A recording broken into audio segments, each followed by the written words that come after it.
Hi folks, today I'm joined by Martin Mellor and Rob Hammond, new EweMove franchisees, and we're just going to spend a couple of minutes asking them about their experience and what led them to EweMove. So I'm going to start with Rob first, and just to tell everyone, Rob, first of all, where you're both operating from, which part of the country? So I'm Rob Hammond, and I'm operating in Wakefield East. And Martin? Hi, I'm Martin Mellor. I will be operating Colne Valley, Lindley and Barkisland. Okay, very good, excellent. And clearly you guys both knew each other before you joined EweMove. So what did you do beforehand? All my background pretty much from leaving colleges in telecoms retail and telecoms retail management. I worked with some big brands, Carphone Warehouse, Asda and Vodafone, and myself and Martin met when we worked at Asda together. And then with Vodafone, and then we decided to go with EweMove and go into this venture as well. We currently operate a franchise with Vodafone anyway, so we're used to franchising. So and we know that we work very well together from that model over the last 3 years. So we decided to continue the franchising model but diversify. Mm-hmm.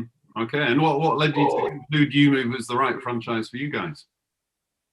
Well, first of all, it was actually, I think it was a LinkedIn post from a fellow franchisee that prompted me to kind of investigate a little bit further. But then, having done that, it was probably the thing that drew me to it was the culture, the people-focused environment, and the way that it's all about the customer in the end, and the result for them. So it's all about the model. As well. So the model is the hybrid model works perfectly for what we've got. So there isn't a huge cost obligation as a franchisee. There's no shop, there's no high street presence, there's no big rents, there's no big wage bills, and that can only grow when you grow as well. So it's almost entirely down to you how fast or slow you want to make this business happen, if that makes sense. So I think franchises where you can control the cost and control the growth are very entrepreneurial, and that's why I liked EweMove. Yeah, very good. Well, that brings me perfectly on to my next question, which is, what are your hopes and aspirations for growth over the next few years? As I would say, I think my big thing is to grow a really well-known local brand with a really profitable business to become kind of the go-to estate agent in the local area, and then in time to employ some really, really good people and be a really well-known good employer in the local area.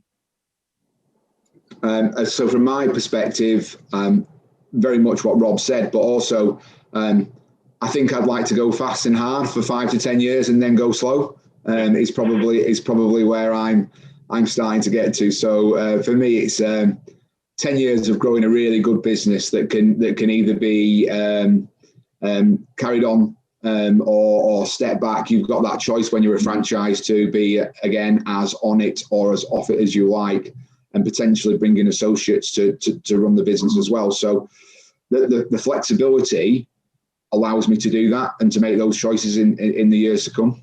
Yeah, excellent. It certainly does. And we've got so many examples in our network of people that are at those different stages. So, there's a clear roadmap for you to follow, which is great, which is clearly one of the benefits of franchising. There's other people that have done it before you. So now you've kind of, joined up and you've been through training and you've launched. How are you feeling? What's your confidence level? I would say reasonably high, out of 10, probably something like an 8. First appraisal booked for this afternoon after 2 days. So that brings some nervousness, but again, there's a really good support network around in EweMove that you can lean on and ask questions, and loads of people have reached out to say they'll offer help and stuff like that, which is really, really good. So I think a little bit nervous, but that's probably a good thing. It is. Absolutely. How about you, Martin? So I always say 10 out of 10, which is a bit corny. So I'll probably keep my 10 out of 10 because I'm always excitable about everything that I do. I think when you start any business, you're just full of nerves, questions, self-doubt, and it's only natural that you're full of nerves, questions, and self-doubt. Will it happen? Will the phone ring? Will the marketing work, etc. So I'm excited. The tools are there. The tools are in place. The brochures, the leaflets are landing. You know, we've got what we need, and now it's just time to make it happen. It's just a very interesting time in the world at the moment for this to happen, but it's one of the few industries and few markets that are still operating and thriving. So there's no reason for the pandemic to be slowing down a launch and to be getting stuck in. Mm-hmm. Yeah, absolutely right. Well, you know, I've seen lots of franchisees in this organisation, and you know, knowing you two guys a little bit more now, I'm absolutely confident. So I'm certainly 10 out of 10 in terms of my confidence in you guys to go out there and smash it. And I wish you luck with your appraisal this afternoon, Rob. That's thank you. Test. Yeah. Thank you very much. So thanks for joining us, and we'll look forward to meeting our next few franchisees again soon.